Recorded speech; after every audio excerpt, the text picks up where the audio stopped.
আর extra লাস্টের দিকে suggestion কিছু শিট থাকে। তারপরে এখানে পরীক্ষাটার কোর্সটা যখন চলবে, কোর্সটা চলার ক্ষেত্রে তোমার এই যে ডেইলি যে ক্লাসগুলো হয়, এই ক্লাসগুলোর জন্য হয়তো তোমাকে একটা শিট দিয়ে দেওয়া হবে, এবং এই ক্লাসের বাইরে তোমার প্রস্তুতির জন্য গুরুত্বপূর্ণ জায়গা হচ্ছে তোমার রেগুলার পরীক্ষাগুলো। কারণ আমরা এখানে কোর্সে অ্যাডমিশনটা নিই পরীক্ষার জন্য। এখন পরীক্ষাকে যদি ভয়ে পাই তাহলে আমাদের প্রিপারেশনটা ভালোভাবে গোছাবে না। আমাদের মূল কাজ হবে থ্রু এক্সাম ভীতিটা দূর করা পরীক্ষার মাধ্যমে, এবং পড়াশোনাগুলো শেষ হবে মূলত পরীক্ষার মাধ্যমে। তো এখানে রেগুলার ক্লাসগুলোর পাশাপাশি যেগুলো টেস্ট থাকে, টেস্টগুলো অনেক ইফেক্টিভ টেস্ট। এই পরীক্ষাগুলো কিন্তু এক সপ্তাহে একটা পরীক্ষা হবে। এই পরীক্ষাটার জন্য একটা আলাদা করে সিলেবাস দেওয়া থাকবে।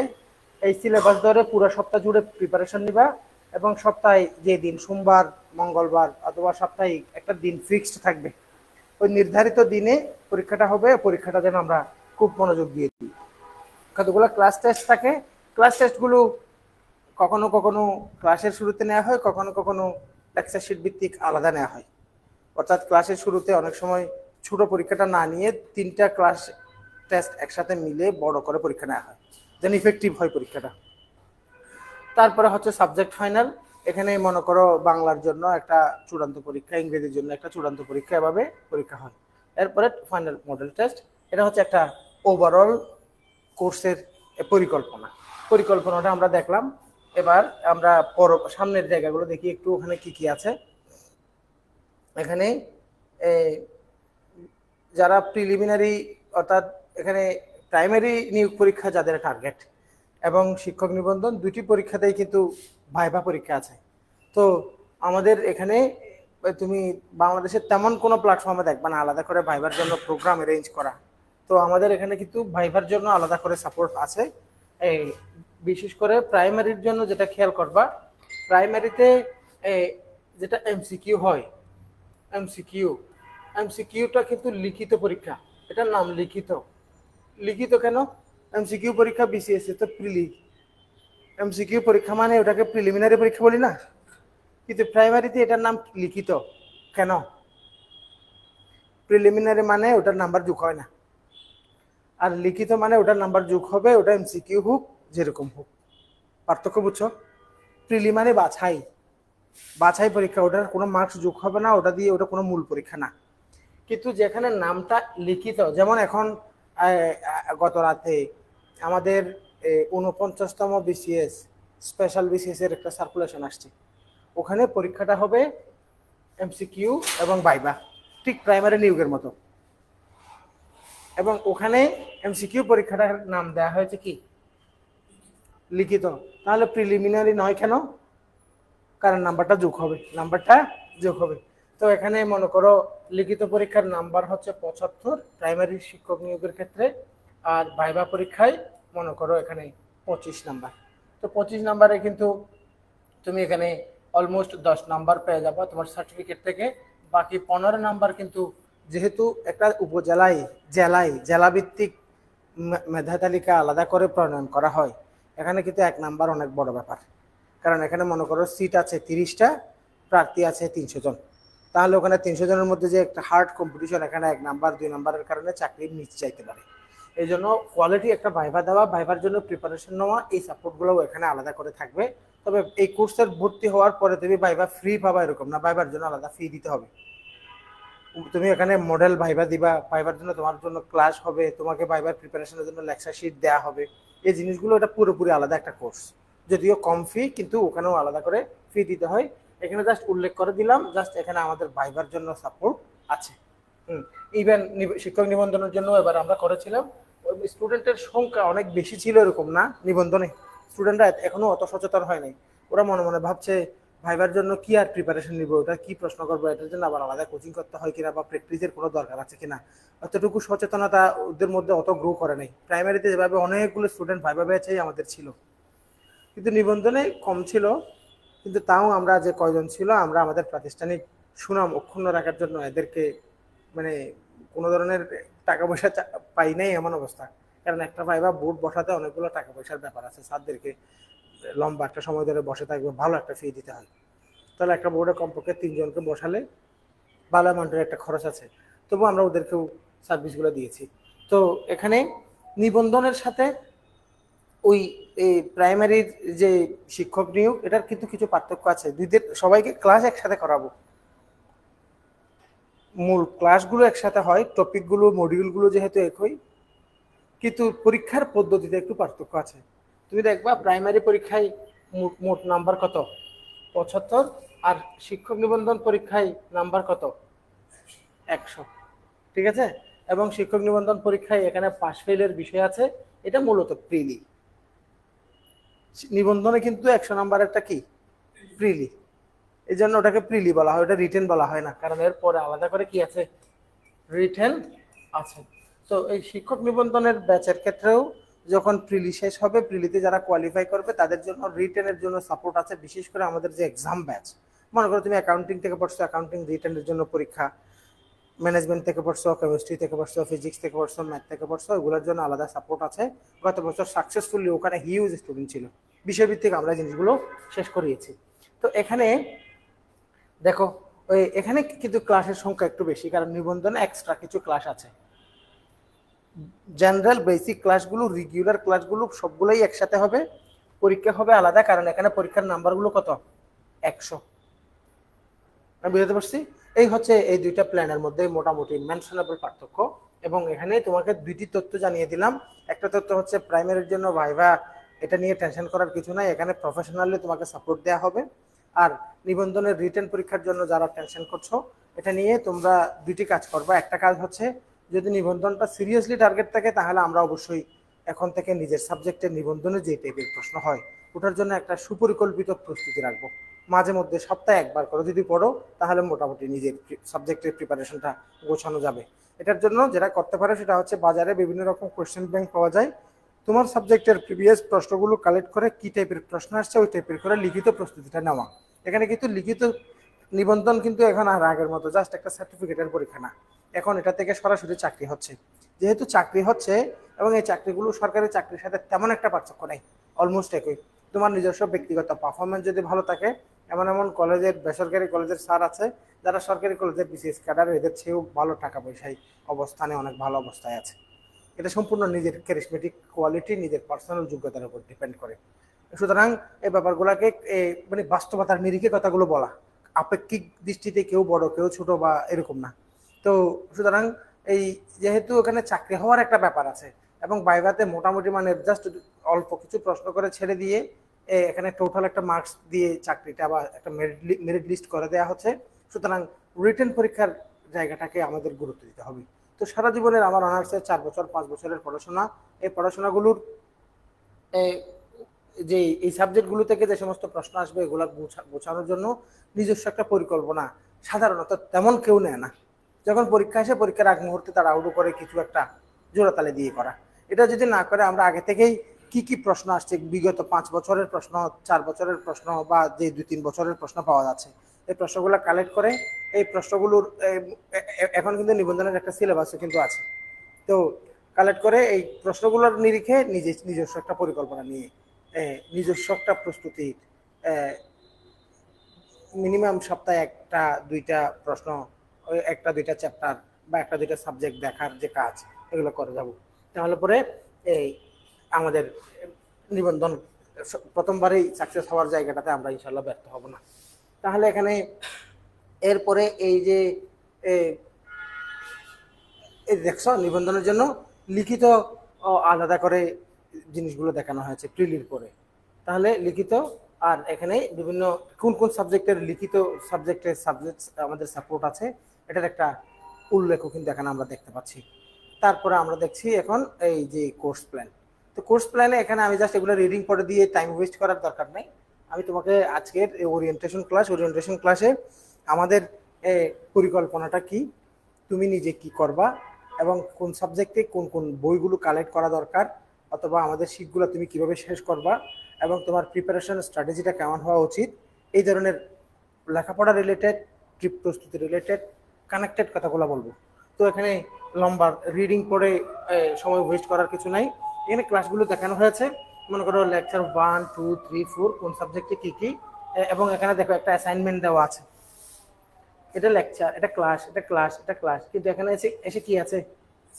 অ্যাসাইনমেন্ট। অ্যাসাইনমেন্ট মানে হচ্ছে এই জিনিসগুলো, এগুলোর জন্য তোমাদেরকে কিন্তু শীট দেওয়া হবে। মানে তুমি বিভিন্ন জায়গায় দেখে খুঁজে বা ইউনিভার্সিটি লাইব্রেরিতে বসে রেফারেন্স গ্রন্থ থেকে নোট করবা, এত কষ্ট করার কিছু নেই। এই জিনিসগুলো সবগুলো আছে, এমন তোমার একেবারে গোছানো লেকচার শিট দেওয়া হবে। এটা অ্যাসাইনমেন্ট দেওয়া হয়েছে কারণ প্রথম প্রকাশিত গ্রন্থ, সাহিত্যিকদের ছদ্মনাম, সাহিত্যিকদের উপাধি, বাংলা সাহিত্যে কিছু যা কিছু প্রথম নামের মিল অমিল, এই জিনিসগুলো একেবারে টেবল করে চার্ট করে দেওয়া আছে। এটা যদি কোনো একটা টিচার ক্লাস নেয়, তোমার ক্লাসটা বিরক্ত লাগবে, কারণ এগুলো ক্লাসে জাস্ট রিডিং পড়ার বাইরে তেমন কিছু নাই। কিছু জিনিস জাস্ট লিখে লিখে দেখাতে পারে, তো এই জিনিসগুলো নিজে নিজে নিজে প্রিপারেশন নেওয়ার মতো, এই জন্য ওটার উপরে ক্লাস না দিয়ে ওটার উপরে অ্যাসাইনমেন্ট দিয়ে দেওয়া হয়েছে। এরপরে ব্যাকরণ, এখানে এই ব্যাকরণের জন্য ক্লাসগুলো, এখানে অনেক হাইলি প্রফেশনাল শিক্ষক ক্লাস করাবেন, আলাদা করে একটা খাতা তৈরি করবা। এখানে যতগুলো ক্লাস দেখানো হয়েছে তুলনামূলক তার চেয়ে অবশ্যই বেশি ক্লাস হবে। হ্যাঁ, যেহেতু ওই টিচার নিজের প্ল্যান অনুযায়ী ক্লাস করায়। আজকে শুরু করছে, এরপর থেকে শুরু, এরপর থেকে শুরু, এরপর থেকে শুরু, একেবারে প্রফেসর একজন। তো ওনার জন্য আলাদা একটা খাতা তৈরি করবা। At the end of the course ওনার খাতাটা একবার চোখ বুলিয়ে গেলেই তোমার ওখানে সম্পূর্ণ নাম্বার ইনশাল্লাহ নিশ্চিতভাবে পাবা। ঠিক আছে? তাহলে এখানেও কতগুলো মুখস্থ ভিত্তিক পড়াশোনা আছে, এগুলোর জন্য কি করবো আমি একটু পরে বলবো। তারপরে আসো ইংরেজি। ইংরেজিতে কিন্তু ওই তেমন অ্যাসাইনমেন্ট নাই, ভোকাবুলারির জন্য এখান থেকে লেকচার শিট দিয়ে দেওয়া হবে। এখানে টোটাল ক্লাসের একটা পরিকল্পনা আছে। টোটাল এখানে ক্লাস দেওয়া হয়েছে কয়টা? 8টা লেকচার দেখানো হলেও মূলত এখানে প্রায় 14-15টা ক্লাস হবে, কারণ এখানে ক্লাসটা দেখা যাচ্ছে একটা ক্লাস দেওয়া হয়েছে, এখানে 4টা-5টা পার্ট রাখা হয়েছে, এখানে টিচার 2টা পড়ালো, বাকি পরের ক্লাসে এখান থেকে শুরু হবে। অর্থাৎ এখানে তোমার কোনো একটা ক্লাসে সবগুলো জিনিস এমনি জাস্ট বুঝ দিয়ে শেষ করে দিলাম, এই টাইপের কাজ করা হয় না। তারপরে হচ্ছে অ্যাসাইনমেন্ট ভোকাবুলারির জন্য, এগুলোর জন্য আমরা লেকচার শিট দিয়ে দিব, শিট থেকেই তোমরা পড়বা। এরপরে আবারও অ্যাসাইনমেন্ট।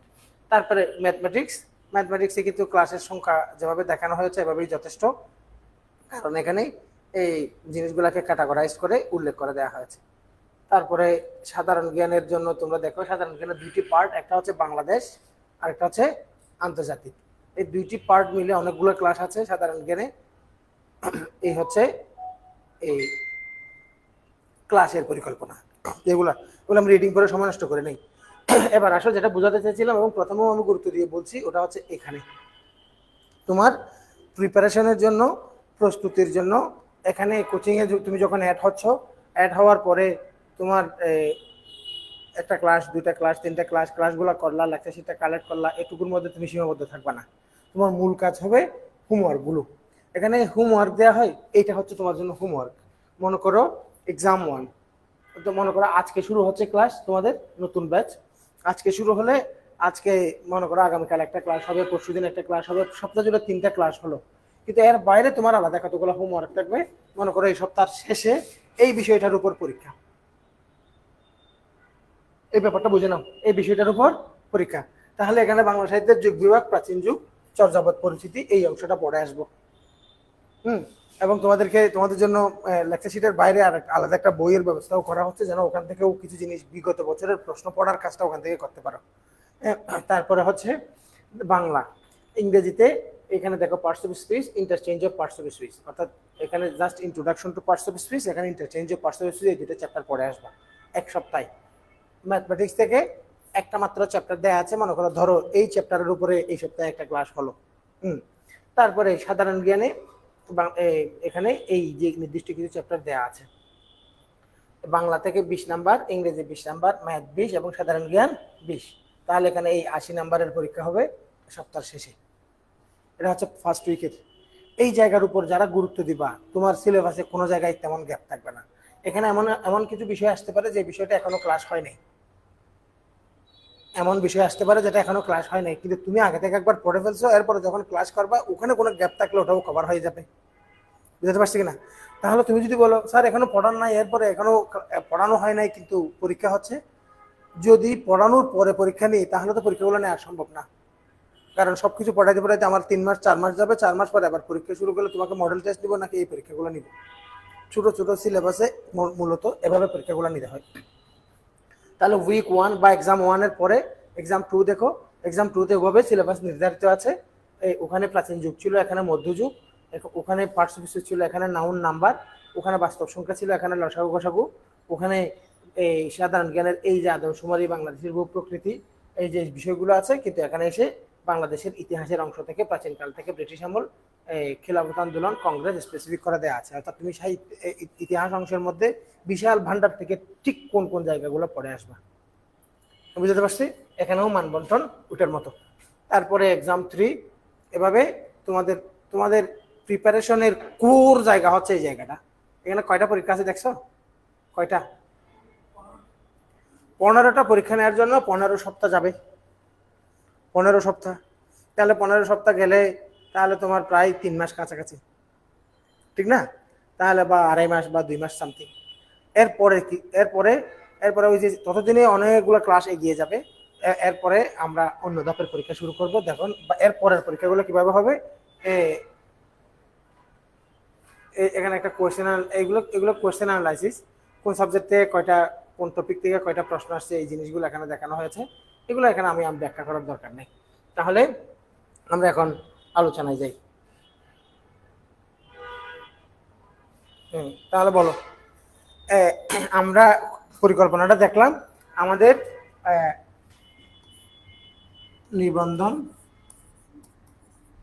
নিবন্ধন অথবা প্রাইমারি, এই বিষয়গুলোর জন্য আমাদের প্রস্তুতির পরিকল্পনা আমাদের বিষয়ভিত্তিক। আমাদের যে বিষয়গুলো তুমি এখানে কোচিং, আমি একটু কথা শুরু করব। বিষয়ভিত্তিক কি থাকবে? ক্লাস থাকবে, এরপরে বিষয়ভিত্তিক শীট থাকবে, এরপরে তোমার থাকবে কি? পরীক্ষা। এই সাপোর্টগুলো তুমি আমাদের কাছ থেকে পাবা। এর বাকি কাজগুলো তোমার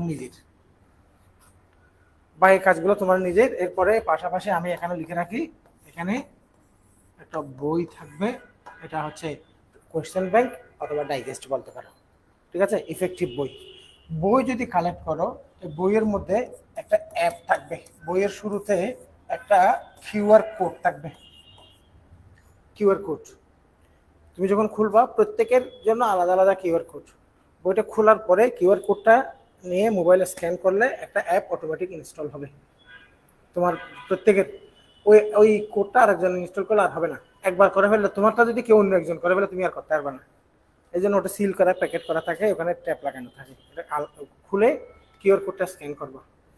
এই বইটা মধ্যে এখানে ওখানে অ্যাপে যখন তোমাকে অ্যাক্সেস দেওয়া হবে, ওখানে বিভিন্ন বিষয় আছে। ওখানে থাকবে ওখানে থাকবে বিগত প্রশ্নগুলো তুমি সমাধান করবা। এবং বিগত প্রশ্নগুলো কেন পড়তে হবে একটু পরে বিষয়ভিত্তিক কথা বলার সময় আমি বলছি। তারপরে ওখানে থাকবে র্যান্ডম টেস্ট। র্যান্ডম টেস্টগুলো কীরকম? ধরো তুমি বিকেলে এমনি বসে আছো, হাতে মোবাইলটা আছে, তুমি চাচ্ছ এখন তুমি 10 নম্বরের একটা পরীক্ষা দিবা। তুমি নিজেই নাম্বার, 10 নম্বরের পরীক্ষা দেওয়ার জন্য তুমি 7 মিনিট নিবা। নাম্বার, সময়, বিষয় সিলেক্ট করে দিবা। অটোমেটিক একটা তোমার সামনে এরকম 10 মিনিটের প্রশ্ন চলে আসবে। 10 মিনিট পরীক্ষা দিয়ে কত পেয়েছে জাজ করতে পারবা। তুমি চাচ্ছ পুরো বিষয়ের উপরে 50 নম্বরের একটা পরীক্ষা দিতে, তুমি ওখানে সিলেক্ট করে দিবা, পুরো বিষয়ের উপরে পরীক্ষা দিতে পারবো। অটোমেটিক একটা প্রশ্ন রেডি হয়ে যাবে। তুমি সময় ধরে দিবা, সাবজেক্ট ধরে দিবা। তুমি চাচ্ছ সবগুলো বিষয় মিলিয়ে একটা 100 নম্বরের পরীক্ষা দিতে, তুমি সবগুলো বিষয় সিলেক্ট করে দিলে 100 নম্বরের একটা প্রশ্ন চলে আসবে। তুমি চাচ্ছ নির্দিষ্ট একটা চ্যাপ্টার, আগামীকালকে বাস্তব সংখ্যার উপরে কোচিংয়ে পরীক্ষা হবে, বাস্তব সংখ্যা এই চ্যাপ্টারটার উপর আমি একটা পরীক্ষা দিব। তুমি বাস্তব সংখ্যা, ম্যাথ এই বিষয়টা সিলেক্ট করে দিয়ে ওই চ্যাপ্টার থেকে আলাদা করে একটা 20 নম্বরের পরীক্ষা দিতে চাচ্ছ, তুমি দিতে পারবা। আমি বুঝতে পারছি? তাহলে এখানে তুমি গ্রেড একটা সাপোর্ট পাবা। এই জন্য তোমরা বইটা কালেক্ট করবা। বইটা কোর্সের সাথে ইনক্লুড করা। যদি না নাও তাহলে বাইরে থেকে নিবা। বাইরে থেকে নিলে 850 থেকে 1000 টাকার মতো যাবে বইটা যদি আলাদা করে বাজার থেকে কিনো। কারণ এখানে অ্যাপ আছে, এখানে বই তুলনামূলকভাবে সাধারণ একটা 500 টাকার বইয়ের তুলনায় এটা দাম আছে, কারণ এখানে এটার ম্যানেজমেন্ট কস্ট আছে। তো ওদের সাথে আমরা অ্যাফিলিয়েট করে এই ইয়াটা দিচ্ছি। তাহলে তোমার এই অ্যাপের সাপোর্টটাও তোমাকে আমি বললাম। এই হচ্ছে তোমার বেসিক, এখান থেকে প্রাপ্তি। এবং আজকে ওরিয়েন্টেশন হচ্ছে, এখান থেকে এরপর থেকে তোমার লেকচার 1 লেকচার 2 আলাদা করে এই টাইমে নতুন একটা ব্যাচ চালু করছে আমাদের। বিকেল সন্ধ্যায় অনেকগুলো স্টুডেন্টের বিশাল ব্যাচ আছে, সকালে আরো বড় ব্যাচ আছে, ঠিক আছে? এখন এটা একেবারে সম্পূর্ণ নতুনভাবে লেকচার 1 থেকে সামনের থেকে আগাবো। তোমরা যারা আসছো আরো পরিচয়দেরকে জানাও। আমরা জাস্ট তেমন বেশি মানে নতুন ব্যাচের ওরিয়েন্টেশন হিসেবে অনেক বেশি প্রচার প্রচারণাভাবে করার সময় বা সুযোগ পাই নাই, কিন্তু আমাদের টাইমটা পরিকল্পনার মধ্যে ভাবে ছিল, পরিকল্পনা থেকে আমরা বিচ্যুত হয় নাই। মানে 2-3 মাস আগে প্ল্যান রাখছিলাম আমরা ওই মাসের ওই সময়ে এসে এই 3টার ব্যাচটা নতুনভাবে লঞ্চ করব। কারণ 3টার ব্যাচের এই স্লটটা আমরা খালি করছি, এটা হচ্ছে 47 যারা পরীক্ষার্থী, এদের এতদিন পর্যন্ত এদের সলভ ক্লাস বিভিন্নভাবে, এখন এদের অলমোস্ট আগামী মাসে পরীক্ষা, মডেল টেস্ট বা সলভ ক্লাসগুলো শেষ, এই জন্য টাইমটা খালি এবং এই টাইমে এই ব্যাচটা লঞ্চ। তো আশা করি ভেরি সুন ব্যাপারগুলো জমে যাবে। এখন আসো, আমি তেমন বেশি আলংকারিক কথাবার্তা না বলে তোমার এই যে প্রাইমারি এবং নিবন্ধন, আমি আবারও শিরোনামটা লিখি। মনে করো তোমার টার্গেট প্রাইমারি অথবা নিবন্ধন, এখানে একসাথে করার পেছনে প্রশ্নের ক্যাটাগরি প্রায় একরকম, শুধুমাত্র কিছু জায়গায় একটু ভিন্নভাবে প্রিপারেশন নিতে হবে, এই জায়গাগুলো আমি মেনশন করে দিব। এখন এই ধরনের একটা চাকরি প্রিপারেশনের জন্য, এই ধরনের একটা চাকরিতে যদি তুমি প্রস্তুতি নিয়ে পরীক্ষা দাও, তোমার ব্যর্থতা আসার কোনো ধরনের কোনো কারণ নেই।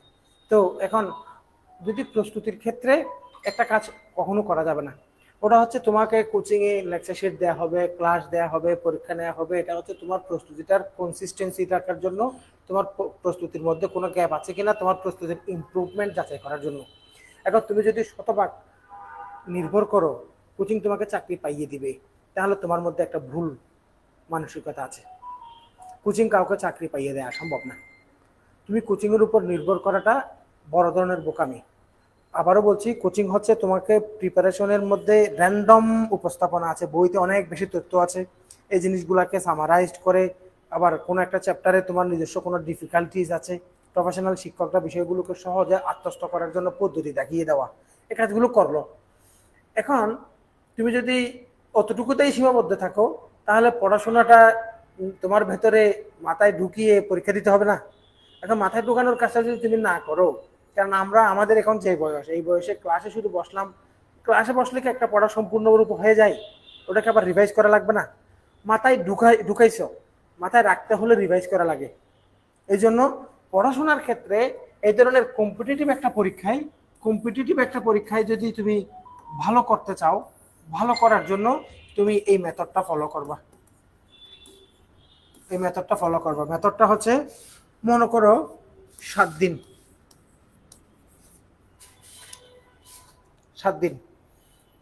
যদি তুমি সিরিয়াসলি আসলে পরীক্ষাটা টার্গেট করো, তাহলে তোমাকে পড়তে হবে এবং এটাকে তোমার অন্যান্য কাজের ভেতরে, তুমি মনে করো তুমি 10টা টিউশন করো, তুমি আর একটা জব করো, অথবা তুমি অন্যদিকে একাডেমিক পড়াশোনায় ব্যস্ত, তুমি বাসায় সংসার, ওদিকে গার্লফ্রেন্ড, ওদিকে কারো বউ, কারো বয়ফ্রেন্ড, এদের সাথে তোমার অনেক ফাংশন, কিন্তু পড়াশোনার সাথে তোমার কোনো ফাংশন নাই। তুমি মনে মনে শুধু আত্মবিশ্বাসী, কোচিংয়ে তো ভর্তি হয়েছি, ঠিক আছে যাবো, এরকম হলে হবে না।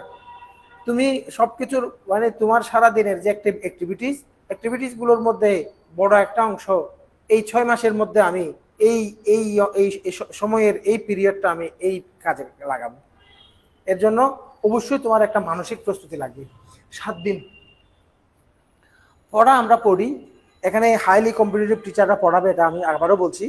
এখানে ইভেন আমরা আমাদের নিবন্ধন প্রাইমারি এই ধরনের ব্যাচগুলো এত বেশি জনপ্রিয় হওয়ার পেছনে অন্যতম একটা কারণ হচ্ছে, আমরা এখানে বিসিএস এর যে শতভাগ বিসিএস কাটার শিক্ষক প্যানেল, এটা দিয়েই আমরা প্রাইমারি নিবন্ধনের সম্পূর্ণ ক্লাসগুলো করাই। আলাদা করে B panel, B grade teacher দিয়ে কাজ করাই, কম টাকার কম পেমেন্টের, এ কাজ আমরা করাই না।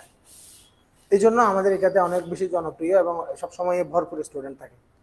এই যে ব্যাপারটা, এখানে আবারও বলছি, তুমি এই যে ভালো করার জন্য এখানে হাইলি প্রফেশনাল শিক্ষকরা সাপোর্ট দিবে, ভালো মানের ক্লাসগুলো দিবে, পরীক্ষাগুলো নিয়মিত হবে এবং মানসম্মত প্রশ্নে, নির্ভুল প্রশ্নে পরীক্ষা হবে। তোমাকে একটা বই দেওয়া হয়েছে, ওখানে প্র্যাকটিস করার জন্য ব্যবস্থা করা হয়েছে। এখানে এই জিনিসগুলো যদি তুমি কাজটা সময়টা না দাও, তাহলে হবে না, সময় দিতে হবে, প্রথম কাজ। দ্বিতীয় কাজ হচ্ছে 7 দিনের মেথডটা হচ্ছে এরকম, আমরা পড়ি, শিক্ষকরা আবারও ভালো শিক্ষকের কথাটা এই জন্য বলছিলাম, ভালো শিক্ষক তোমাকে ঠিকই বুঝিয়ে দিবেন, কিন্তু পড়াটা মনে রাখার জন্য একটা ব্যবস্থা।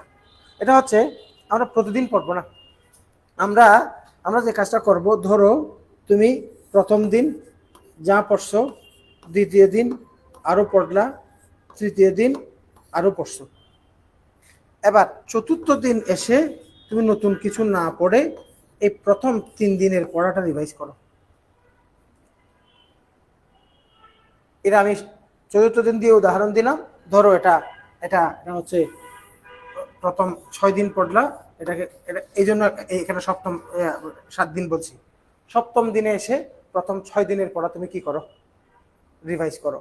যেমন আমি তোমাকে একটা কমন ইস্যু দিয়ে উদাহরণ দিই। আমরা ভোকাবুলারি পড়ি না, ভোকাবুলারি আমাদের ভুলে যাই, শব্দ ভুলে যাচ্ছি, পরীক্ষায় কমন পাই না, এত পড়ি তাও কমন আসে না, অথবা পড়েছি শব্দটা চেনা চেনা লাগে কিন্তু পরীক্ষার হলে ঠিকই পারে নাই। এই ঘটনাগুলো ঘটে, আমরা ব্লাইন্ডলি মুখস্থ করি। ব্লাইন্ডলি মুখস্থ না করে মনে করো তোমাকে যে বইটা দেওয়া হবে ওখানে লিস্ট অফ ভোকাবুলারি থাকবে, অথবা তোমাকে ভোকাবুলারির জন্য আলাদা একটা শিট দেওয়া হবে। এই যে ভোকাবুলারির শিট আছে, এই শিটের ক্ষেত্রে ধরো তুমি প্রথম পৃষ্ঠা প্রথম দিন জাস্ট রিডিং পড়ো। রিডিং পড়ার সময় যে শব্দগুলো একটু অপরিচিত ওগুলোকে হাইলাইটার দিয়ে মার্ক করে রাখো। যেগুলো পারো, ওখানে তো সব শব্দ তুমি পারবা না এমন হওয়ার সম্ভাবনা নাই, নিশ্চয়ই অনেক শব্দ তুমি পারো। তাহলে প্রথম দিন মনোযোগ দিয়ে রিডিং পড়বা, রিডিং। এবং একটা শব্দগুলো পড়ার সময় একটা শব্দ মনে রাখার জন্য শব্দটাকে নিয়ে একটু ভাবা। কাউকে নিয়ে যদি আমি না ভাবি তাহলে সে আমার মনে থাকবে না কখনো। হ্যাঁ, মনে করো আমি বললাম কু, তুমি এই কু জিনিসটা চিনো। কু শব্দের অর্থ হচ্ছে কি, সহ।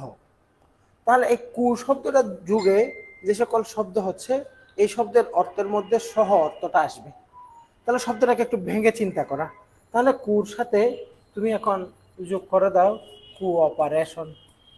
তাহলে অপারেশন মানে পরিচালনা, কোঅপারেশন মানে সহ পরিচালনা, তাহলে সহযোগিতা, ঠিক না? তাহলে তুমি এটা এখানে লিখলাম মনে করো এক্সিস্টেন্স, তাহলে এক্সিস্টেন্স মানে অবস্থান। এবার তুমি লিখো কোএক্সিস্টেন্স, তাহলে এটা মানে অবস্থান, এটা মানে সহ অবস্থান। মনে করো তুমি এখানে লিখলা এফিসিয়েন্ট, তাহলে এফিসিয়েন্ট মানে দক্ষ, কোএফিসিয়েন্ট সহ দক্ষ, সহ অর্থাৎ অর্থাৎ যার একটা ভ্যালু আছে। তাহলে যেমন দেখো এই যে শব্দটা, এটা দেখো, এটা মানে কি, এটা মানে কি দুই বাই, বি ওয়াই না, লিখেছি কি আই, এটা মানে কি বাই, বাই মানে দুই। তাহলে যার সাথে বাই যুক্ত হবে তার অর্থ দুই হবে, তার অর্থ কি হবে, দুই হবে। যেমন তুমি দেখো আমি লিখলাম লিঙ্গুয়াল, লিঙ্গুয়াল মানে ভাষাভাষী। এবার বলো বলো বাইলিঙ্গুয়াল, তাহলে কি হয়, দুভাষী, দুই অর্থ আসছে। এবার দেখি বলো সাইকেল, চাকা না, বলো দ্বিচক্র যান, দুই চাকার যান, ঠিক না?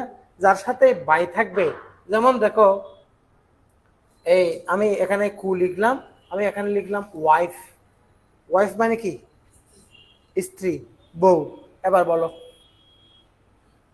কুওয়াইফ, কুওয়াইফ মানে কি খারাপ ওয়াইফ, কুওয়াইফ মানে হচ্ছে স্ত্রীর সহযোগী, সতীন, সতীন, ঠিক না? তাহলে যার সাথেই কু থাকবে তার অর্থ সহ অর্থটা আসবে, ঠিক না? যার সাথে বাই থাকবে তার মধ্যে দুই অর্থটা আসবে। এই যে শব্দ পড়ার সময় তুমি তো কখনোই রিডিং পড়ো না, তুমি শব্দটাকে দেখে সরাসরি ব্লাইন্ডলি মুখস্থ করো, ব্লাইন্ডলি মুখস্থ করো। যেমন তোমাকে আমি দেখাই, আমি লিখলাম সাইট মানে কি, ওটা তো বানান এরকম,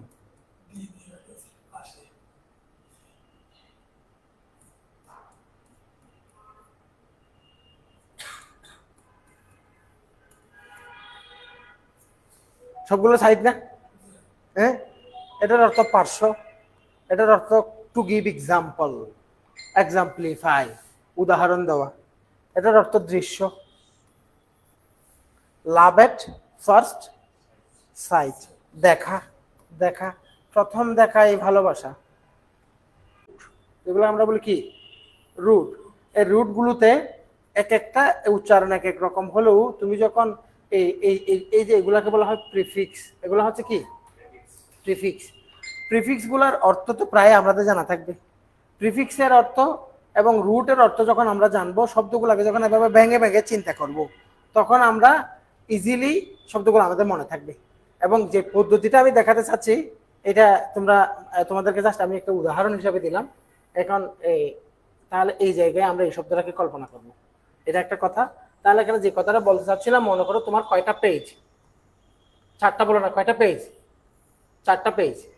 4টা পেজের মধ্যে 1 নাম্বার পেজ একদিন রিডিং করলা, 2 নাম্বার পেজ দ্বিতীয় দিন পড়লা, 3 নাম্বার পেজ তৃতীয় দিন পড়ে, 4র্থ নাম্বার পেজ না পড়ে তুমি 4র্থ নম্বর দিন এই পুরো অংশটাকে কি করো, রিভাইজ করো। তখন তোমার কাছে পরীক্ষার হলে শব্দটা অনেক ক্ষেত্রেই দেখা যাবে পরিচিত হয়ে গেছে, কারণ শব্দটা নিয়ে তুমি একটু করে ভাবছ, সময় দিয়েছ। এভাবে আমরা একেবারে সাধারণত কেউই আমরা ভোকাবুলারি নিয়ে কাজ করি না। আমরা ভোকাবুলারি নিয়ে যেটা চিন্তা করি ওটা হচ্ছে জাস্ট শব্দ দেখলাম, অর্থ দেখলাম, শব্দ দেখলাম, অর্থ দেখলাম, ব্লাইন্ডলি মুখস্থ করলাম। সুতরাং পড়ার পদ্ধতিতে যদি আমাদের এই কারেকশনগুলো আমরা আনতে পারি, তাহলে আমাদের জিনিসগুলো মনে থাকবে। তাহলে আমি এখানে জাস্ট একটা প্রিফিক্স, সাফিক্স এবং রুটের ভেঙে ভেঙে পড়ার এটা দৃষ্টান্ত হিসাবে দিয়েছি, কিন্তু আমি বুঝাতে চাচ্ছিলাম একটা মেথড। ওটা হচ্ছে প্রথম 6 দিন পরে সপ্তম দিনে আগের পড়াগুলো কি করা, রিভাইজ করা। এই পদ্ধতিটা আমরা মাথায় রাখবো। এটা হচ্ছে একটা জাস্ট জেনারেল কথা, এবং সবকিছুর জন্য আমি ভোকাবুলারি দিয়ে জাস্ট উদাহরণ দিয়েছি মাত্র। এবার আসো, তোমাদের যে বিষয়গুলো আছে এই বিষয়গুলোতে একটা বিষয় হচ্ছে কি বাংলা। তার বাংলাতে আমাদের 2টা পার্ট আছে, এখানে 2টা পার্ট থাকবে। একটা পার্ট হচ্ছে কি ব্যাকরণ, আর একটা পার্ট হচ্ছে সাহিত্য। তো এখানে এই নিবন্ধন পরীক্ষা এবং প্রাইমারি পরীক্ষায় প্রশ্নের মধ্যে একটা সময়ে দেখা যেত প্রাইমারিতে অলমোস্ট ব্যাকরণ থেকে প্রশ্ন আসতো, সাহিত্য থেকে প্রশ্ন আসতো কম, আর নিবন্ধনে 2টি ব্যালেন্স করে প্রশ্ন আসতো। কিন্তু গত 2 বছরের প্রশ্নগুলো দেখলে দেখা যাবে ওখানে প্রাইমারিতেও অলমোস্ট কাছাকাছি সাহিত্যের প্রশ্ন চলে আসে। আমি বুঝতে পারছি। সুতরাং দুদিকে আমরা খেয়াল করব। এখানে ব্যাকরণের ক্ষেত্রে আমরা অবশ্যই ক্লাসগুলোর উপরে যেমন নির্ভর করব, যেগুলো নির্ণয় ভিত্তিক প্রশ্ন আছে, নির্ণয় ভিত্তিক প্রশ্নগুলোর ক্ষেত্রে, আর যেগুলো মুখস্থ ভিত্তিক প্রশ্ন আছে এগুলো জাস্ট যে কোনো একটা বেসিক বই থেকে পড়বো, অথবা শীটের মধ্যে যে জিনিসগুলো দেওয়া আছে এগুলো কিন্তু অনেকগুলো বেসিক বই এবং বিভিন্ন জায়গা থেকে বাছাই করা। শীট না, ইভেন যে কোনো একটা নর্মাল তেমন আলাদা করে চিন্তা না করে সাধারণ একটা গাইড থেকে পড়লেও, গাইডের মধ্যে কিন্তু বেসিক বইয়ের প্রয়োজনীয় সবগুলো শব্দের একটা লিস্ট দেওয়া থাকে। এক্ষেত্রে কোন বই ভালো কোন বই খারাপ এরকম বিচারের দরকার নাই, যে কোনো একটা বই টার্গেট করে ওই বই থেকে বারবার করে পড়া ভালো। আবারও বলছি, যে সমস্ত যেমন করো সমার্থক শব্দ, বিপরীত শব্দ, এক কথায় প্রকাশ, বাগধারা টাইপের জিনিসগুলো আশা করব যে কোনো একটা শীট থেকে অথবা যে কোনো বই থেকে আমরা নিজেরা পড়বো। এটা তুমি নিজে পড়তে বললেও পড়বো না বলে আমরা কিন্তু আমাদের ওই যে সাপ্তাহিক পরীক্ষার মধ্যে এগুলো সিলেবাস দেওয়া আছে, যেন এই পরীক্ষায় এই অংশ, এই পরীক্ষায় এই অংশ, এই পরীক্ষায় এই অংশ। তাহলে তোমার টার্গেট হবে সবচেয়ে বেশি আমাদের ওই নিয়মিত পরীক্ষাগুলোর উপরে কি দেওয়া, গুরুত্ব দেওয়া। আচ্ছা, তাহলে একটা হচ্ছে ব্যাকরণ। আর সাহিত্যের জন্য কিভাবে আগাবো? সাহিত্যের জন্য 2টা কাজ। একটা কাজ হচ্ছে তুমি যদি একটু বিশদ প্রিপারেশন নিতে চাও তাহলে তুমি একটা বই একবার রিডিং করে নিতে পারো। ওটা হচ্ছে লাল নীল দীপাবলি, 30-40 টাকার বই, হুমায়ুন আজাদের। এই বইটা একবার রিডিং পড়লে তোমার কাছে বাংলা সাহিত্যের বেসিক জিনিসগুলো মনে রাখতে সহজ হবে। প্রাচীন যুগ থেকে মধ্যযুগের বিবর্তন, মধ্যযুগ থেকে আধুনিক যুগটা কিভাবে আসলো, এই যে বিষয়গুলো গল্পের ছলে খুব সুন্দর করে আছে। এই বইটা পড়া মানে তোমার সাহিত্যের কোনো একটা জায়গায়, অনেক জায়গায় কনফিউশন দূর হওয়া, এবং পরবর্তীতে শীট থেকে স্যারের কথাগুলো অথবা কোনো বই থেকে পড়লে পড়াগুলো মনে থাকবে। এটা একটা বেস বই হিসেবে তোমরা সাপোর্ট নিতে পারো। দ্বিতীয় কাজ হচ্ছে তোমার এখানে প্রিভিয়াস কোয়েশ্চেন পড়া। প্রিভিয়াস কোয়েশ্চেন্সগুলোর ক্ষেত্রে এখানে তুমি বিসিএস এবং নন ক্যাডার প্রশ্ন, নন ক্যাডারের ক্ষেত্রে শুধুমাত্র মনে করো 3 থেকে 5 বছরের প্রশ্ন পড়তে পারো, এইটুকুই। কিন্তু এখানে যদি তুমি প্রাইমারির হও, প্রাইমারির 1993 সাল থেকে এই পর্যন্ত বিগত বছরের প্রশ্ন পড়া এটা ভুল চিন্তা। কারণ হচ্ছে প্রাইমারিতে তুমি দেখো 2018 সালেও ইন্টারমিডিয়েটের সার্টিফিকেটধারী মেয়েরা পরীক্ষা দিতে পারতো। যেহেতু ওই পরীক্ষাটা ওই লেভেলের প্রার্থীদেরকে মাথায় রেখে প্রশ্নগুলো করা হতো, এই প্রশ্নগুলোর স্ট্যান্ডার্ড একটু লো স্ট্যান্ডার্ড ছিল, ওখান থেকে প্রশ্ন এখানে কমন আসবে কম। তুমি বর্তমানে মনে করো 3 বছরের প্রশ্ন দেখো, গত বছর এই বছর যে 24 সালে যে প্রশ্নগুলো হয়েছে এর আগের বছরের, এগুলোর প্রশ্নের মান অলমোস্ট বিসিএস এর সমান, মানে হাই স্ট্যান্ডার্ড প্রশ্ন হয়। সুতরাং এখানে বেশি বেশি পুরনো প্রশ্ন দরকার নাই। যদি প্রাইমারি কারো টার্গেট হয় তাহলে আমরা প্রাইমারির কয় বছরের প্রশ্ন পড়ব? 5 বছর, এর বেশি না। আর নিবন্ধন হলে নিবন্ধনে আপনি বেশি প্রশ্ন পাবেনও না, এখানেও আমরা 5 বছরের প্রশ্ন করবো, কারণ আমাদের প্রশ্নের কোর বেসিক হচ্ছে এই জায়গাটা। বুঝতে পারছি? তাহলে সাহিত্যের জন্য আমরা বেশি গুরুত্ব দিচ্ছি প্রিভিয়াস কোশ্চেনের জায়গাটা। তাহলে লেকচার শিট গুলাকে পড়ার আগে যদি এই বইটা পড়ে ফেলেন, লেকচার শিটের তথ্যগুলো মনে থাকবে। আর বেশি বেশি প্র্যাকটিসের জন্য আমরা কোন জিনিসগুলো করব? বিগত বছরের প্রশ্নগুলো। আচ্ছা, এটা গেল আমাদের বাংলার জন্য। তারপরে আসেন আপনাদের ইংলিশে 3 ধরনের প্রশ্ন আসে। কতগুলো প্রশ্ন আসবে? কি গ্রামার, কতগুলো প্রশ্ন আসবে ভোকাবুলারি, আর কতগুলো প্রশ্ন আসবে কি সাহিত্য। সাহিত্য থেকে 2-3টা প্রশ্ন আসে। সাহিত্যের প্রশ্নগুলো সাহিত্যের জন্য আমরা একটা শীট দিয়ে দিব, এই শীটটা পড়লেই হবে। এবং এখানে আলাদা করে যদি বিশেষ পরীক্ষা না দেন, শুধুমাত্র নিবন্ধন পরীক্ষা বা প্রাইমারি পরীক্ষাটাই শুধু আপনার টার্গেট থাকে, আলাদা করে এই লিটারেচারের বড় কোনো পরিধি নিয়ে প্রস্তুতি নিয়ে আর সময় নষ্ট করার কোনো দরকার নাই। হ্যাঁ, তো এখানেই ভোকাবুলারির ক্ষেত্রে আমি ভোকাবুলারি শেখার জন্য একটা পদ্ধতি দিলেও, ভোকাবুলারিতে আপনি দেখবেন সিনোনিম আসবে, অ্যান্টোনিম আসবে, এই দুইটা থেকে যে কোনো একটা প্রশ্ন আসবে। তারপরে আপনার এখানে অ্যাপ্রোপ্রিয়েট প্রিপোজিশন থেকে প্রশ্ন আসে। তারপরে এখানে আপনার এই গ্রুপ ভার্বগুলোও কিন্তু অ্যাপ্রোপ্রিয়েট প্রিপোজিশনের মধ্যে চলে যাবে। এরপরে এখানে যে জিনিসগুলো আসবে ওখানে হচ্ছে ইডিয়মস, এইটুকু জিনিস আমরা চিন্তা করলে হবে। এখানে কিন্তু ইয়া হয় না, এই যে ফরেন ওয়ার্ডস অ্যান্ড ফ্রেজেস, তারপরে হচ্ছে হোমোনিমস, এই জিনিসগুলো যেগুলো বিসিএস আসে, এগুলো কিন্তু এখানে প্রাইমারি বা নিবন্ধন পরীক্ষা তেমন একটা আসতে দেখা যায় না। এই জন্য এখানে ভোকাবুলারি পার্টকে আমরা কয় ভাগে ভাগ করলাম? 3 ভাগে। সিনোনিম অ্যান্টোনিম একটা পার্ট, প্রিপোজিশন একটা পার্ট, ইডিয়ম একটা পার্ট। মিছিল কিসের হবে আজকে?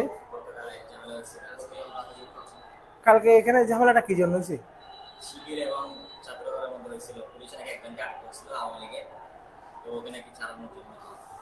অনেক র্যাবের গাড়ি ছেড়ে দেখছিলাম। আচ্ছা, এখন দেখেন এখানে দেখেন এই সিনোনিম অ্যান্টোনিমের ক্ষেত্রে যদিও আমি ভোকাবুলারি পড়ার জন্য একটা মেথড বা পদ্ধতি বলেছি, কিন্তু পরীক্ষা ভালো করার জন্য আপনার ভোকাবুলারি পড়ার আলাদা একটা মেথড আছে।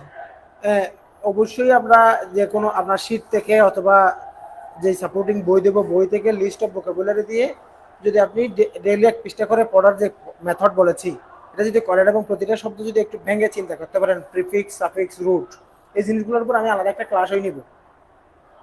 মানে কিভাবে আপনি ওই যে বাই কিভাবে আসলো, কু কিভাবে আসলো, ওই যে সুইর সাথে সাইডকে কিভাবে যুক্ত করলাম, কোনটা রুট, অর্থাৎ বাংলায় এরকম চিনেন না আপনারা? মনে করেন এটা কি, এটা একটা শব্দ না?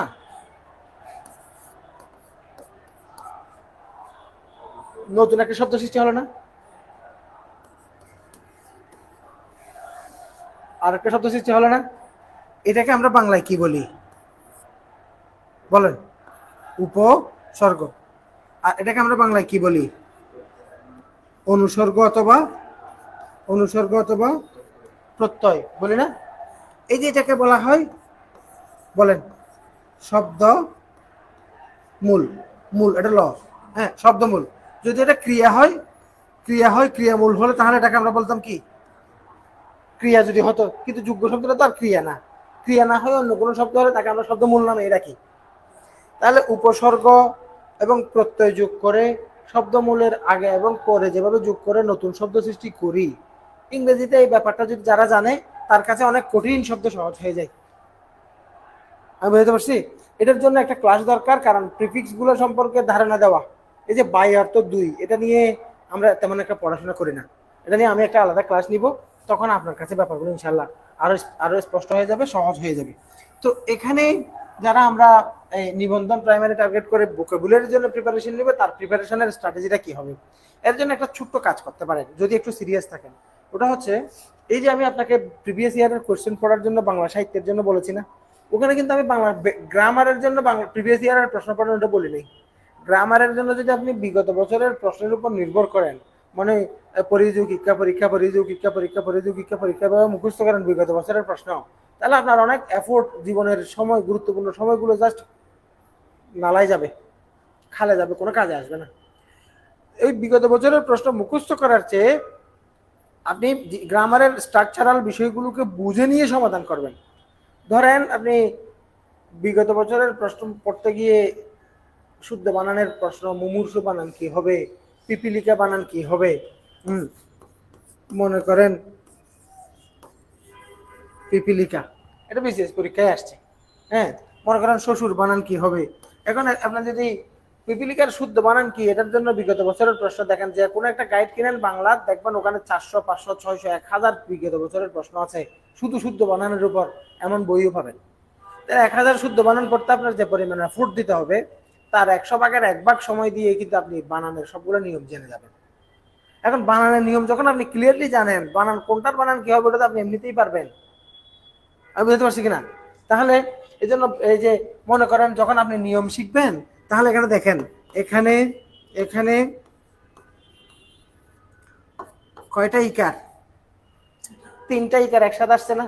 তাহলে বানানের নিয়ম যখন জানবেন, শিক্ষক আপনাকে জানিয়ে দিবে, যখন 3টা ইকার একসাথে হয়, মাঝখানে দীর্ঘ ইকার হয়, তাহলে পিপিলিকা বানান কোনটা সমস্যা।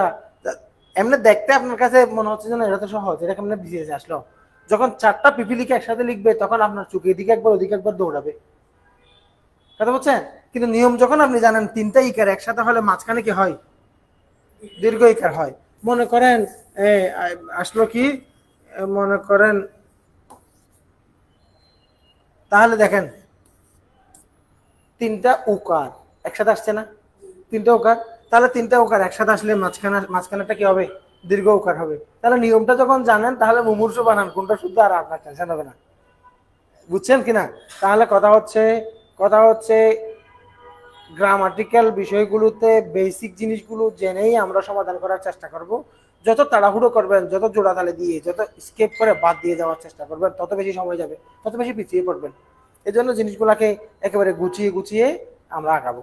তাহলে ভোকাবুলারির জন্য যে কাজটা করতে পারেন, ওটা হচ্ছে বিগত বছরের প্রশ্ন, যে যদিও এটার জন্য আমরা আলাদা একটা ভোকাবুলারির জন্য একটা শীট দিব, বড় শীট। হ্যাঁ, তবু নিজেরা যদি পড়াশোনা করেন, তাহলে যে কাজটা করতে পারেন ওটা হচ্ছে, ওই যে আমি বিসিএস এর প্রশ্নগুলো, বিগত বছরের প্রশ্ন, নন ক্যাডারের প্রশ্নগুলো পড়তে বলছি, যখন পড়বেন, তাহলে ইংরেজি অংশ যদি পড়তে থাকেন, ইংরেজি অংশের ক্ষেত্রে ভোকাবুলারির জন্য একটা আলাদা একটা ছোট একটা খাতা তৈরি করে রাখবেন। যে সমস্ত শব্দ পারেন ওটা লেখার দরকার নাই, যে সমস্ত শব্দ পারেন না ওটা একটা লিস্ট করে ফেলেন, 1 নাম্বার, 2 নাম্বার, 3 নাম্বার। মনে করেন আপনি 10টা প্রশ্ন পড়ছেন, 10টা প্রশ্ন থেকে আপনি 7টা শব্দ পেয়েছেন, যে 7টা শব্দ আপনি পারেন না। বিশ্বাস করেন এখান থেকে কমন চলে আসবে, কারণ পরীক্ষায় কোন ধরনের শব্দ আসবে তার একটা ট্রেন্ড আছে। যে কোনো শব্দ আপনি এমনিতেই জিআরই ভোকাবুলারি নিয়ে সবগুলো শব্দ মুখস্থ করে ফেললে এখানে কাজে আসবে, এটা কাজে আসবে, কিন্তু এত এফোর্ট দেওয়ার তো সময় আমাদের হাতে নাই। আমি বুঝতে পারছি। তাহলে এই সিনোনিম টিনোনিমের জন্য আমরা প্রিভিয়াস কোশ্চেন কালেক্ট করে খাতা তৈরি করে ফেলবো, নিজেরটা নিজের মতো করে, ওটাই পড়বো। প্রিপোজিশনের ক্ষেত্রে 2 ধরনের প্রিপোজিশন আসে। একটা হচ্ছে গ্রুপ ভার্বগুলো, খেয়াল করবেন, গ্রুপ ভার্বসগুলো থেকে বেশিরভাগ প্রিপোজিশন আসবে। গ্রুপ ভার্বসগুলো করার ক্ষেত্রে ওই যে একটা খাতা তৈরি করতে বলছিলাম, আপনার নিজে যদি একটু এফোর্ট দেন, তাহলে পরে গ্রুপ ভার্বগুলো আপনার আত্মস্থ করা সহজ হবে। যে কোনো একটা বই থেকে বারবার করে দেখে নিতে পারেন, অথবা ওই যে যেই খাতায় ভোকাবুলারি নোট করার কথা বলছি, মনে করেন 2 পৃষ্ঠা, 5 পৃষ্ঠা, 7 পৃষ্ঠার মধ্যে, মনে করেন 10 পৃষ্ঠার বেশি ভোকাবুলারি প্রিভিয়াস থেকে আপনি তেমন পাবেন না।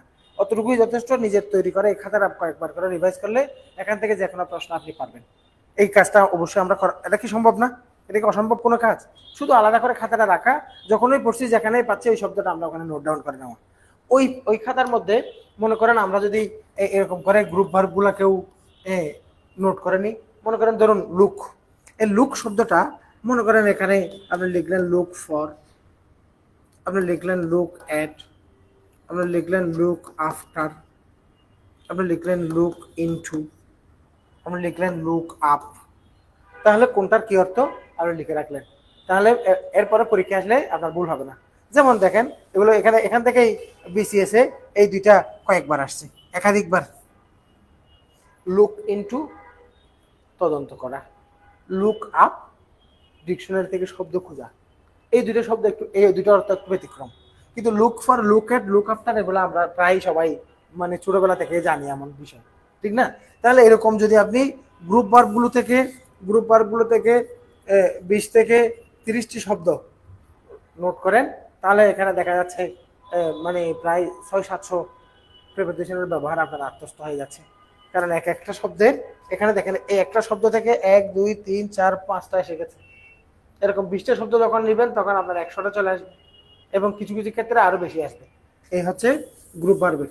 আর ইডিয়মের ক্ষেত্রে, ইডিয়ম এন্ড ফ্রেজের ক্ষেত্রে এখানে অবশ্যই শতভাগ প্রিভিয়াসের উপর কি করবেন,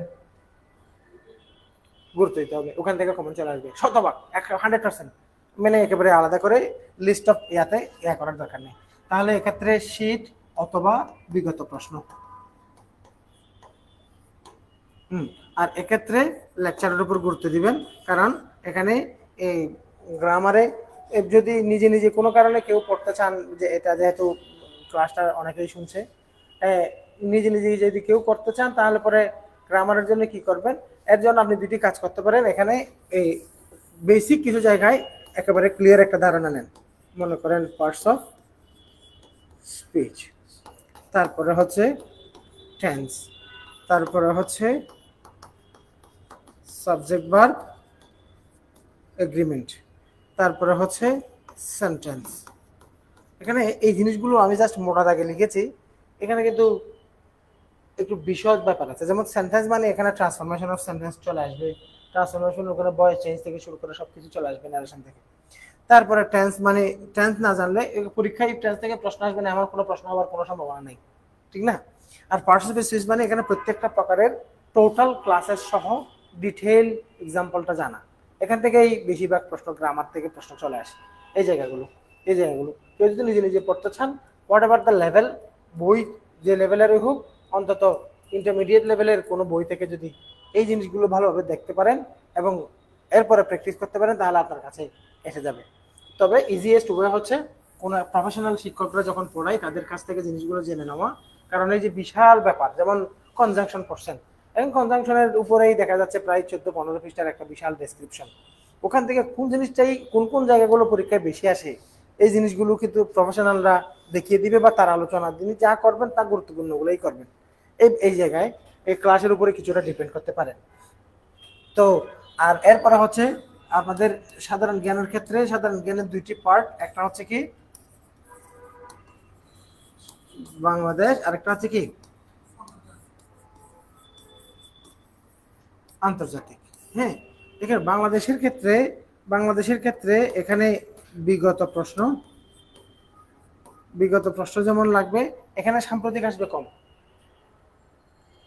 এটা একেবারে বিসিএস এর ক্ষেত্রে যেমন বাস্তবত এই সাবজেক্টের, এই দুইটা সাবজেক্টের ক্ষেত্রে পরামর্শ একেবারে বিসিএস এবং এখানে প্রায় অলমোস্ট একই। তবে এখানে একটু তুলনামূলক কম কঠিন প্রশ্ন আসে, ঠিক আছে? বিসিএস এ একটু বেশি কঠিন, একটু তুলনামূলক কঠিন আসে, কিন্তু প্রায় বিষয়গুলো একই। এখানে একটু সাম্প্রতিক বিষয়ের উপর জোর দিতে হবে বেশি। তো এখানে বিগত প্রশ্নের উপর জোর দিবেন।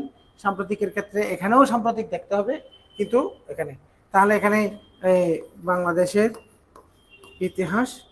তো ইতিহাস অংশে এখন আগে যেভাবে একেবারে অনেক প্রাচীন যুগ থেকে পড়তাম, এখন কিন্তু আমরা ব্রিটিশ থেকে বর্তমানগুলো দেখব, অর্থাৎ এর আগের পিরিয়ডগুলো একটু গুরুত্ব কম পাচ্ছে ইদানিং।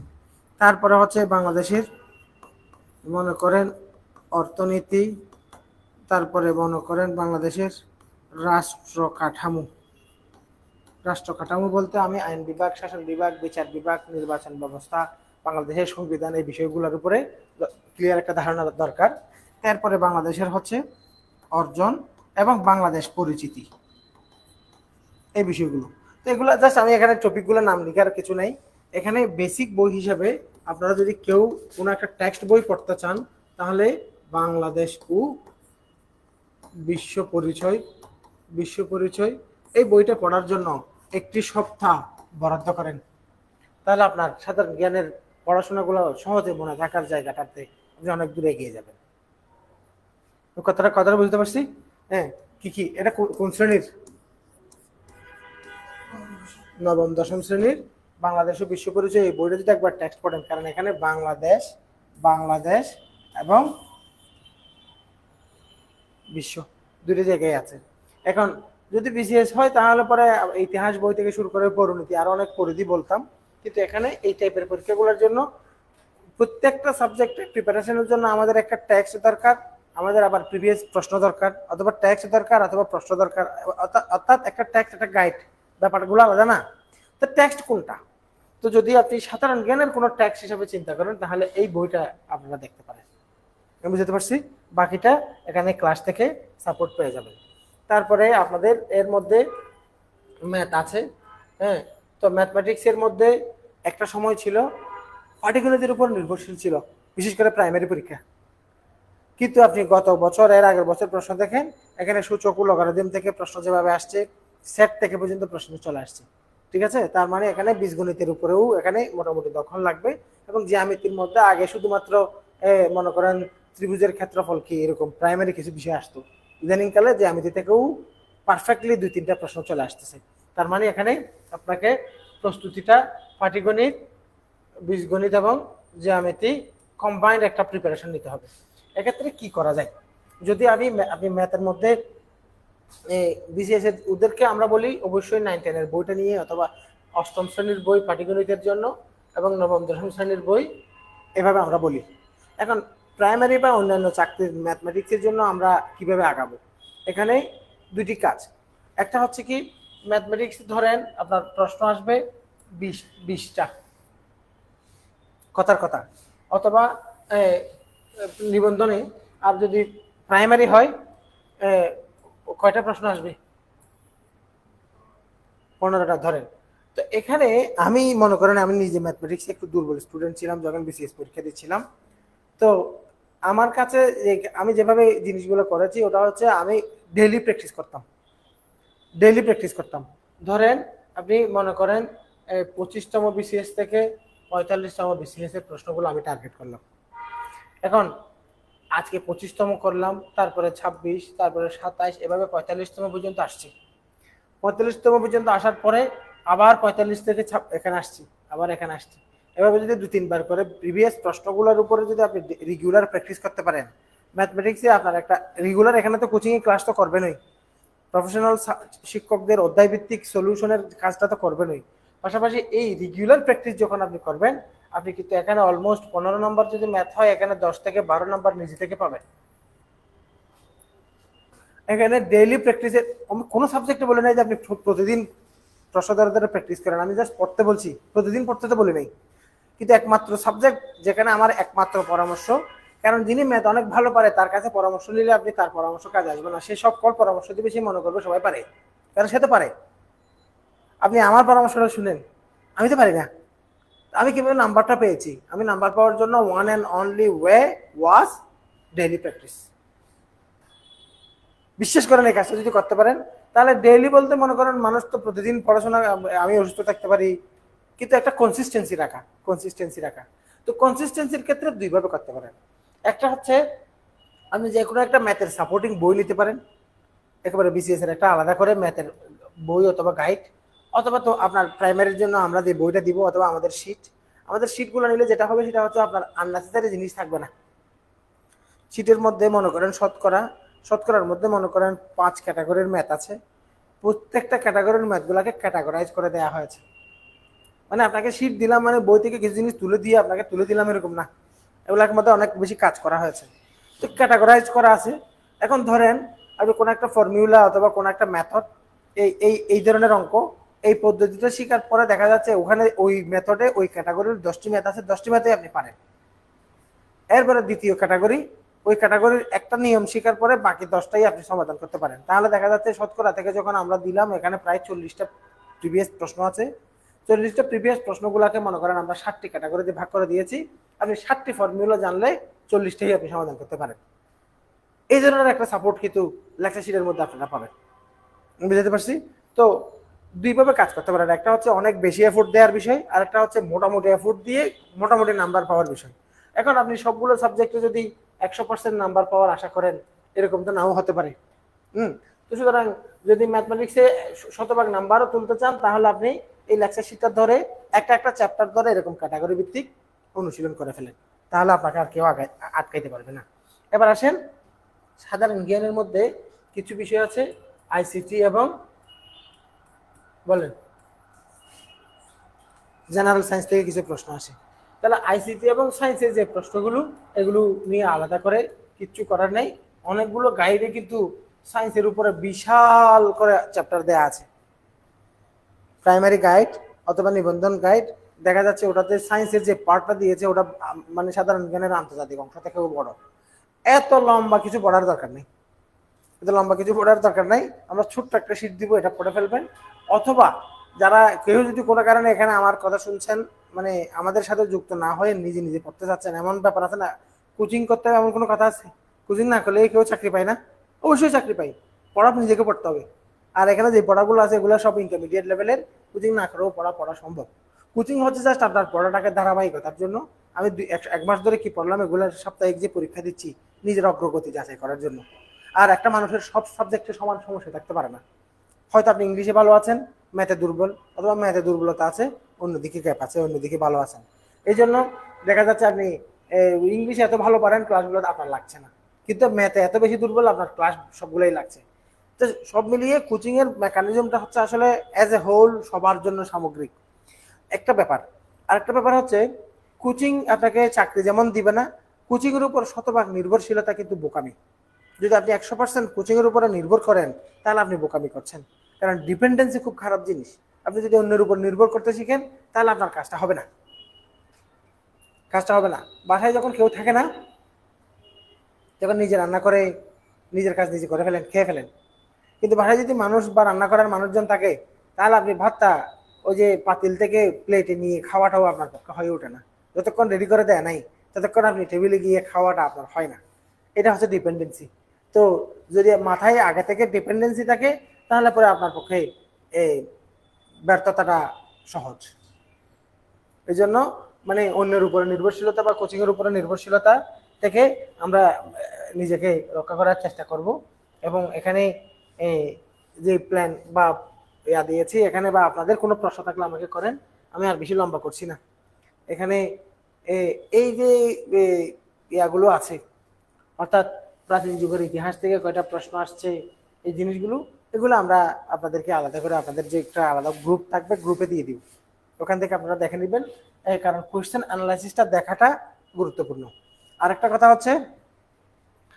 কথা হচ্ছে এই যে প্রিপারেশন নেওয়ার সময়ে যে কাজগুলা করবেন তার মধ্যে একটা মেথড বলেছি, আর একটা পরীক্ষার জন্য পরীক্ষাগুলোর উপরে সবচেয়ে বেশি গুরুত্ব দিয়ে বলছি। আর একটা বিষয়টা লাস্টে মনে করে দিয়ে চাচ্ছিলাম, ওটা হচ্ছে এই অনুপস্থিতি। মানে আপনি মনে করেন কোচিং করছেন, ক্লাসে 2 দিন আসেন, 2 সপ্তাহ নাই, এই টাইপের হলে পরে প্রতিষ্ঠানের বদনাম করবেন, কিন্তু আসলে আপনার কারণে আপনি ব্যর্থ হয়েছেন। একটু ধারাবাহিকতাটা অনেক বেশি ইম্পর্টেন্ট। আর কারো যদি সুযোগ থাকে, অবশ্যই আপনারা লাইব্রেরিতে পড়ার অনুমতি নিয়ে অফিসে কথা বলে কিভাবে কি করা যায়, লাইব্রেরি যদি একটু পড়তে পারেন, এই 5-6 মাস সময় যদি দিতে পারেন, তাহলে পরে ইনশাআল্লাহ ভালো কিছু আসতে যাচ্ছে। এই হচ্ছে কথা। তারপরে আর যারা এবারে এই যে স্পেশাল বিসিএসটা আসছে, স্পেশাল বিসিএস, এটা হচ্ছে ইতিহাসে সবচেয়ে বড় সুযোগ। এরকম কখনো বিসিএস আসে নাই। এটা আসছিল 26তম বিসিএস। 26তম বিসিএস, এগুলো হচ্ছে আজকে থেকে 20 বছর আগের কথা। ঠিক আছে? তো এরপরে এই ধরনের কোনো বিসিএস আসে নাই। এখানে জাস্ট কত নাম্বার, 300 মার্কসের একটা পরীক্ষা দিয়ে তারা বিসিএসটা দিতে পারবেন। যদি কেউ মোটামুটি অনার্স শেষ, এখন বিসিএস, এই বিসিএসটা দেওয়ার সুযোগ আছে, এই চ্যালেঞ্জটা নেন। নিবন্ধনের চান্স পাওয়ার চেয়ে এখানে চান্স পাওয়াটা সহজ হবে আরো, যদি প্রস্তুতিটা ওভাবে হয়। তবে যদি স্পেশাল বিসিএস এ সাকসেস পেতে চান তাহলে লাইব্রেরিতে অ্যাটাক নিতে হবে।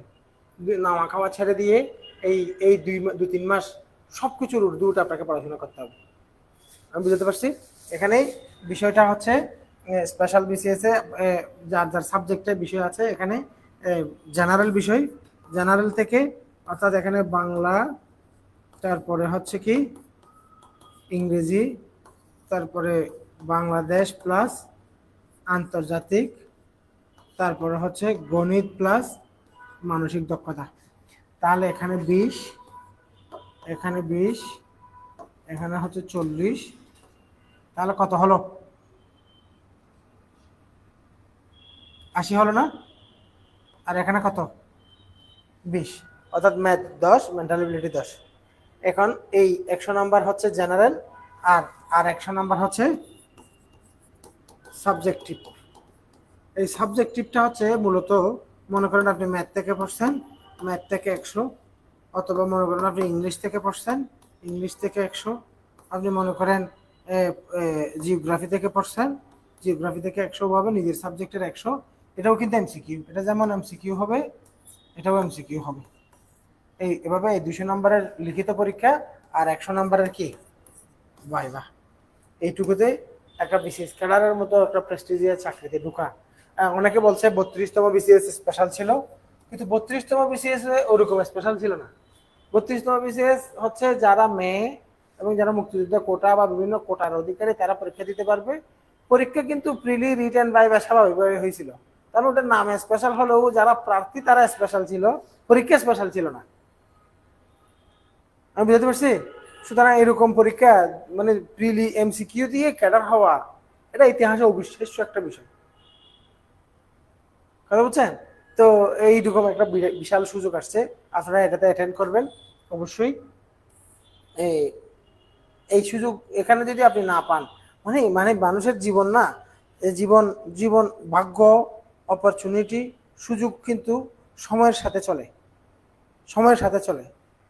এখন সময়ের সাথে চলতে চলতে সুযোগ আপনার সামনে যখন আসে তখন সে হাত বাড়ায়, হাত বাড়ায় হ্যান্ডশেক করার জন্য। এখন আপনি আপনার সামনে দাঁড়িয়ে আসসালামু আলাইকুম বলে আর কি, আপনি যদি ওয়ালাইকুম আসসালাম বলে হাতটা ধরেন, সুযোগ কি করে জানেন? আপনাকে তার হাত ধরে টেনে সময়ের সাথে এগিয়ে নিয়ে যায়। আর ওই টাইমলি যদি, কারণ ওটা ওটা কিন্তু গতিময়, ওটা কিন্তু আপনার সাথে দাঁড়িয়ে আপনার জন্য অপেক্ষা করবে না। এখন যদি আপনি হাতটা না বাড়ান, ও তো চলে যাবে। এই যে হাতটা একটু বের করে লাগাবো, মিলাবো কি মিলাবো না, মিলাবো কি মিলাবো না, মিলাবো কি মিলাবো নার মধ্যে ছিলেন, এই হাতটা নিশ্চিত কপালে পড়বে, এতে কোনো সন্দেহ নেই। জীবনে এরকম সব প্রেম যেমন সবার সামনে দিয়ে একবার আসে, সুযোগটাও এরকম করে আসে, কথা বুঝছেন? প্রেম থেকে হাতটা সরাইতে পারলে সুবিধা, আর সুযোগের সাথে হাতটা মিলাইতে পারলে সুবিধা। বুঝতে পারছি? এই হচ্ছে কথা। তো এটা একটা এরকম the greatest opportunity ever, the greatest opportunity ever. হ্যাঁ, ট্রাই টু অ্যাভেল দ্যাট। এটা অ্যাভেল করার চেষ্টা করেন, ইনশাআল্লাহ ভালো কিছু হবে। কারো কোনো প্রশ্ন থাকলে করেন, বলেন। মানুষ কম ছিল, এত কম মানুষ নিয়ে ক্লাস করানোর কথা না।